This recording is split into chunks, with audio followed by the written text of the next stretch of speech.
Hello everyone, welcome to the lecture series of Design and Analysis of Algorithms. In this video, we'll begin with the new topic, that's dynamic programming. So let's begin. Now we have seen one more method, that was the greedy method. Now both greedy method and dynamic programming are used to solve optimization problems. Now what do we mean by optimization problems? We have already seen in the greedy method. Optimization problems ऐसी problems होती हैं जिसमें या तो हम किसी result को maximize कर रहे हो या फिर किसी result को minimize कर रहे हो. Now greedy method हो या फिर आपका dynamic programming method हो, दोनों ही मेथड्स को हम यूज करते हैं ऑप्टिमाइजेशन प्रॉब्लम्स को सॉल्व करने के लिए. एंड दोनों का ही पर्पस यही होता है कि हमें ऑप्टिमम रिजल्ट को अचीव करना है. हमने ऑलरेडी देख चुके हैं कि एक एल्गोरिथम को या एक प्रॉब्लम को सॉल्व करने के लिए हमारे पास बहुत सारे डिफरेंट सॉल्यूशंस हो सकते हैं, right? So we can have many different feasible solutions to solve any problem, but we look for the optimum result, that is the best result. Now both greedy method and dynamic programming method, दोनों ही method को हम use करते हैं in order to get the optimum result, but दोनों की जो approach होती है that is different. Now greedy method क्या करता था? ग्रीडी मेथड जो होता था वो हमेशा एक प्री डिफाइंड प्रोसीजर फॉलो करता था to get the optimum result, right? अब जैसे हमने ग्रीडी एल्गोरिथम में एक प्रॉब्लम देखी थी which is the Kruskal's algorithm. Kruskal's algorithm में क्या होता था? हम हमेशा मिनिमम कॉस्ट एज ही सेलेक्ट करते थे in order to get the optimum result, in order to get the minimum spanning tree, right? So greedy method के लिए हमेशा एक प्री डिफाइंड प्रोसीजर होगा और उसी प्रोसीजर को फॉलो करके वो अपने ऑप्टिमम रिजल्ट को अचीव करेगा. दैट इज वो एक बार डिसीजन ले लेगा कि हमने इस प्रॉब्लम को ऐसे सॉल्व करना है और उस डिसीजन के बेसिस पे ही वो अपनी सारी सब प्रॉब्लम्स को या अपनी प्रॉब्लम को सॉल्व करेगा.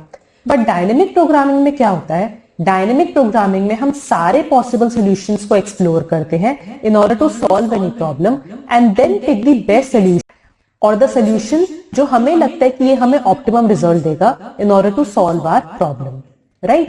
So dynamic programming looks out for all the possible solutions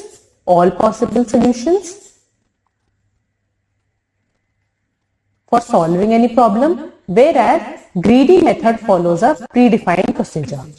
And क्योंकि dynamic programming method आपकी सारी possibilities को explore करता है, that is why it is more time consuming than the greedy method, right? Now dynamic programming के लिए जो हम मोस्टली मेथड यूज करते हैं to solve our problems, that is it follows the recursive method. It follows the recursive method, right? And it also follows another principle which is known as principle of optimality. Principle of optimality. Now what do we mean by principle of optimality? Principle of optimality means that we solve any problem by taking sequence of decisions. By taking sequence of decisions in order to get the optimum result. In order to get optimum result. So dynamic programming किसी भी problem को solve करने के लिए हर एक step पे decision लेता है in order to get the optimum result. Whereas greedy method में जो decision making process होता है ये सिर्फ एक बार ही होता है, that is in the beginning. And once we have decided कि इस decision के basis पे हम अपनी problem को solve करना है, हम वही procedure को use करेंगे in order to solve our entire problem.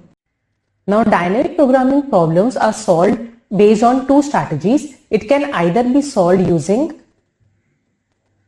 memoization method or the other method is the tabulation method. Now let's understand both the methods with the help of an example. Let's take an example of Fibonacci series. Now we know what is Fibonacci series. Fibonacci series means whereas the next term is determined by the sum of the previous two terms. So Fibonacci 0, 1. Then the next term will be sum of these two terms. Next term will be sum of previous two terms and so on. So this is my Fibonacci series. Now let's write the recursive version of the Fibonacci series. Now recursive version of Fibonacci series क्या होगा? Int fib, int n, if n is less than or equals to 1, return n, else return fib of n minus 2 plus fib of n minus 1. Now this is the recursive version. of the Fibonacci series. Now let's take an example. Suppose हमने fib of 5 call करना है. Now let's draw the recursive tree for this. अगर हमें fib of 5 call करना है, then how will the function calls be called for this recursive function? Fib of 5. Now n is not less than or equal to 1, so this will call fib of 4, fib of 3. Again n is not less than or equal to 1, this will call fib of 2, fib of 3. This will call fib of 1, fib of 2. Again n is not less than or equal to 1, this will call fib of 1, fib of 0. This will call fib of 1, fib of 2. Now this is n जब equal to 1 है या फिर less than 1, in that case it will return n as we have seen in the recursive function. So this will return 1. This will return 1. This will call fib of 1 and fib of 0. So now this will return 1, this will return 0, this will return 1. Again this will call fib of 1 and fib of 0. This will return 1 and this will return 0. And this will return 1 and this will return 0. So now if I count the number of function calls in this recursion tree, so how many function calls we have? We have total 1, 2, 3, 4, 5, 6, 7, 8, 9, 10, 11, 12, 13, 14 and 15. So basically जब हमने fib of 5 call किया तो I have 15 function calls. Right? Now if I write the recurrence relation for this, now what will be the recurrence relation? Now recurrence relation for this recursive version, now we have already seen how to frame the recurrence relation for the recursive function. The link of that video is attached in the description box. You can refer that video. For this, the recurrence relation will be T of n minus 2 plus T of n minus 1, and this will take constant amount of time. So we have order of 1. Right? Now if I replace this 2 with 1, so basically n minus 2 is a smaller value and n minus 1 is a larger value. तो हमें upper bound मिल जाएगा. So let's replace this n minus 2 with n minus 1 in order to solve this recurrence relation. So basically this will give us an upper bound. Upper bound means that the time complexity for this recurrence relation will be the maximum one. इससे ज़्यादा हमें नहीं मिल सकती. This is the maximum that we are achieving. So this is 2tn minus 1 plus 1. So order of 1 को हम 1 से replace कर सकते हैं. Now we have two methods to solve this recurrence relation. You can either use the iterative version or you can use the master's method. Master's method को अगर हम use करते हैं, so the answer for this will be, now here the value of a is 2, b is 1 and k is 0. So since the value of a is greater than 1, so this will be equivalent to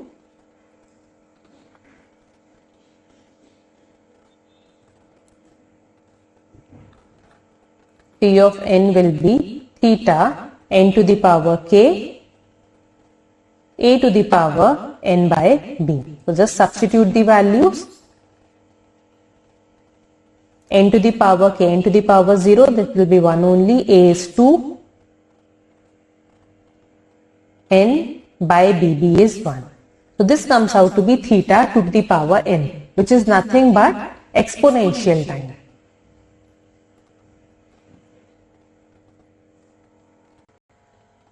Now what we are seeing over here is कि इस problem को solve करने के लिए जो हमें time लग रहा है that is exponential time, and exponential time is the worst time to solve any problem, right? So क्या हम इस टाइम को रिड्यूस कर सकते हैं? अब रिड्यूस कैसे कर सकते हैं? अगर हम इसका रिकर्सिव वर्जन देखें, हम इसकी रिकर्सिव ट्री देखें, so here we can see हम एक प्रॉब्लम को, सब प्रॉब्लम को बार बार सॉल्व कर रहे हैं, राइट? हमें फिब ऑफ 2 को हम यहाँ पे भी सॉल्व कर रहे हैं, देन फिब ऑफ 2 को हम यहाँ पे भी सॉल्व कर रहे हैं, फिब ऑफ 1 को हम यहाँ पे भी सॉल्व कर रहे हैं, देन अगेन यहाँ पे, देन यहाँ पे। सो बेसिकली सेम सब प्रॉब्लम्स को हम बार बार सॉल्व कर रहे हैं, जिसकी वजह से हमारी नंबर ऑफ फंक्शन कॉल्स भी बढ़ गई, और क्योंकि नंबर ऑफ फंक्शन कॉल्स बढ़ी तो अल्टीमेटली जो टाइम है उनको सॉल्व करने का वो भी इंक्रीज हो गया।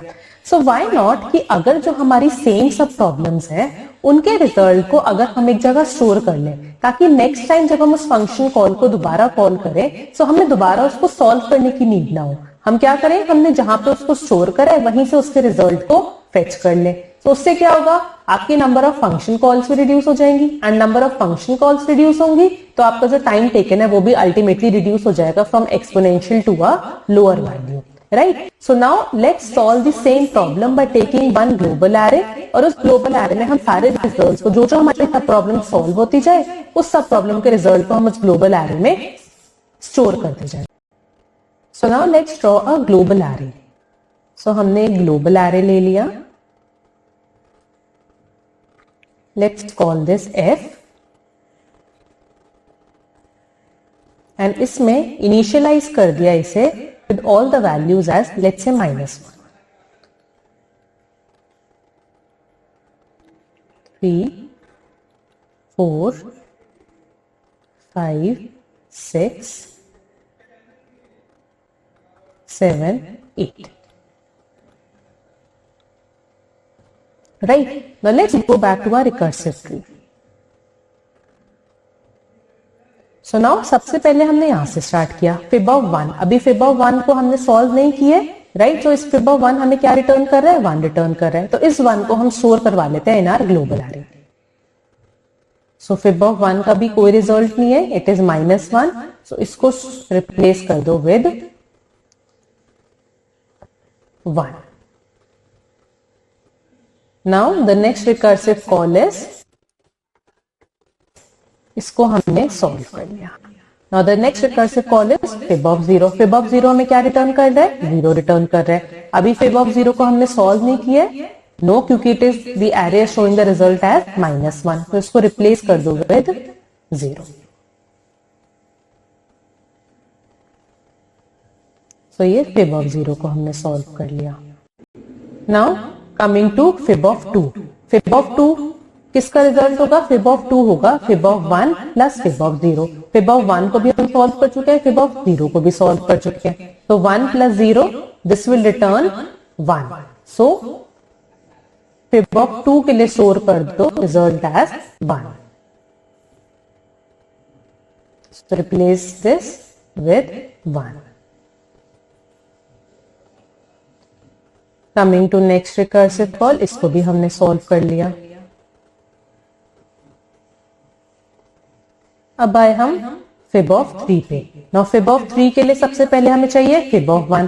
फिब ऑफ 1 का हम ऑलरेडी रिजल्ट देख चुके हैं इन are which is stored in are global array. Fib of 1 का रिजल्ट है 1। सो इस 1 को हम फेच कर लेंगे, no need to solve this function call, right? Similarly fib of 3 के लिए नेक्स्ट फंक्शन कॉल है फिब ऑफ 2। फिब ऑफ 2 को भी हम अपने ग्लोबल एरे में देखते हैं, यस, फिब ऑफ 2 का भी हमने रिजल्ट स्टोर करा हुआ है which is 1। So now again no need to solve this function call again. So इसको भी हम कैंसिल कर देते हैं। Now इसके लिए फिब ऑफ 1 को भी हम ऑलरेडी स्टोर कर चुके हैं, अगेन इसको कैंसिल कर दो। फिब ऑफ 0 को भी हम स्टोर कर चुके हैं, इसको अगेन कैंसिल कर दो। सो फिब ऑफ 3 का क्या रिजल्ट होगा, फिब ऑफ 3 का रिजल्ट होगा fib of 1 plus fib of 2। Fib of 1 भी हमारे पास है, फिब ऑफ 2 भी हमारे पास है। Fib of 1 is 1. Fib of 2 is 1. So store the result in fib of 3 which is 1 plus 1, that is 2.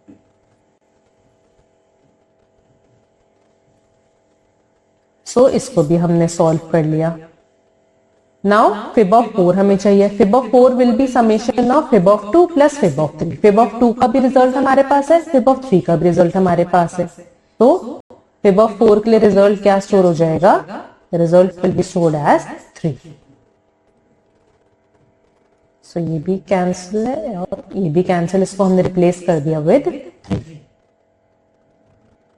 सो ये फंक्शन कॉल भी हमारी अब सॉल्व हो गई.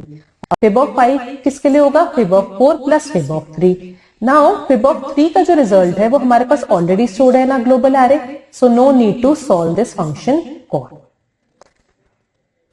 अब फिब ऑफ 3 के लिए सबसे पहले हम जाते हैं फिब ऑफ 1 पे. फिब ऑफ 1 भी हमारा सॉल्व है, तो इसको कैंसिल कर दो, no need to solve this function call. Fib of 3 के लिए हमें फिब ऑफ 2 चाहिए था. फिब ऑफ 2 का रिजल्ट भी हमारे पास स्टोर्ड है ग्लोबल एरे में, तो cancel this function call. Now before cancelling this, fib of 2 के लिए हमें फिब ऑफ 1 चाहिए था एंड फिब ऑफ 0, सो हमें इसका रिजल्ट भी है, कैंसिल दिस, इसका रिजल्ट भी है एंड इसका रिजल्ट भी है. राइट. नाउ फिब ऑफ 3 के लिए फिब ऑफ 1 और 2 हमें चाहिए थे, तो दोनों का रिजल्ट हमारे पास है. फिब ऑफ 3 का भी रिजल्ट हमारे पास है, तो cancel this function call. Now fib of 5 will be fib of 4 plus fib of 3. Fib of 4 भी हमारे पास स्टोर्ड है ग्लोबल एरे में which is 3 and fib of 3 भी स्टोर्ड है which is 2, so summation of these two will be 5. Now replace this with 5.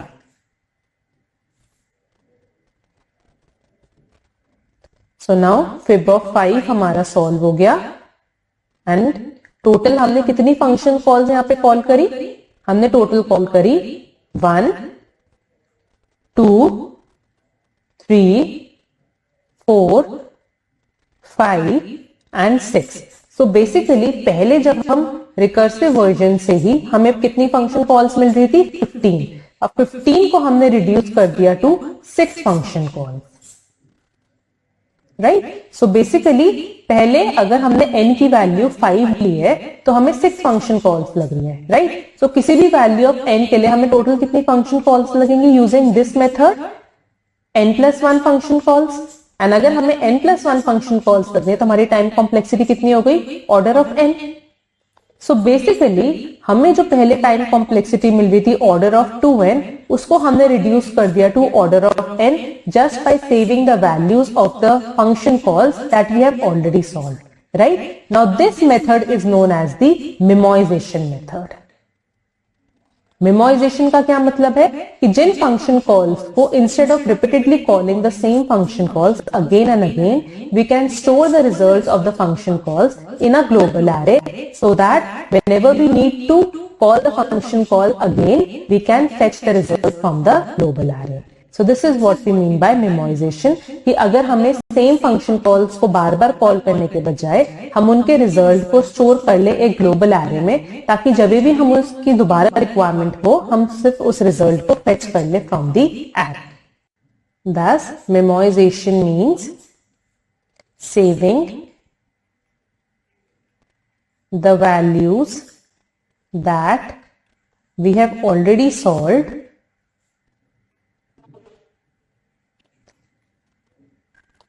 in order to avoid recomputation in future recursive calls.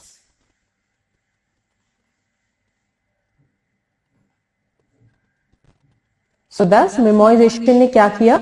Exponential time को reduce कर दिया to a linear time. Right. अब ये तो था recursive version Fibonacci को solve करने के लिए. Let's see another method which is the iterative version और we can say the tabulation. Now let's look at this iterative version of Fibonacci function. Right. Now here instead of calling the function again we are using a array to store the values. So हमने एक array ले लिया f and f of 0 पे हमने store कर दिया 0 and f of 1 पे हमने स्टोर कर दिया 1. Right. Now for i equals to 2, i equals to 2 तक चला. अगर हम फिब ऑफ 5 कॉल कर रहे हैं सो कितनी एंट्रीज होंगी एरे में? 5. Right. Now fib of 2, f of 2 क्या होगा? f of 2 will be f of 0 plus f of 1. So this will be 1. Then I equals to 3 के लिए f of 3 will be f of 2 plus f of 1. So 2 पे है 1, 1 पे है 1, 1 plus 1 will be 2. f of 4 क्या होगा? f of 4 will be f of 2 plus f of 3. So this will be 3. f of 5 क्या होगा? f of 5 will be f of 4 plus f of 3. This will be 5. Right? So now we can see over here, ये iterative version में, या फिर इसको हम कहते हैं the tabulation method. Iterative version में हम किस अप्रोच को फॉलो कर रहे हैं? आइटरेटिव वर्जन में हम बॉटम अप मेथड को यूज कर रहे हैं. बॉटम अप मेथड में क्या, नीचे से ऊपर जाते जा रहे हैं in order to solve our problem. Where जब हम मेमोराइजेशन यूज कर रहे थे, मेमोराइजेशन में क्या हो रहा था? मेमोराइजेशन में अगर मुझे फिब ऑफ 5 को सॉल्व करना है तो सबसे पहले मुझे फिब ऑफ 4 पे कॉल करना होगा. फिब ऑफ 4 के लिए फिब ऑफ 3 को, देन फिब ऑफ 2 को, देन फिब ऑफ 1 को, and so on. So basically memorization method uses the top down approach, whereas the iterative version or the tabulation method uses the bottom up approach. So either of the two approach को हम use कर सकते हैं in order to solve our dynamic programming problems.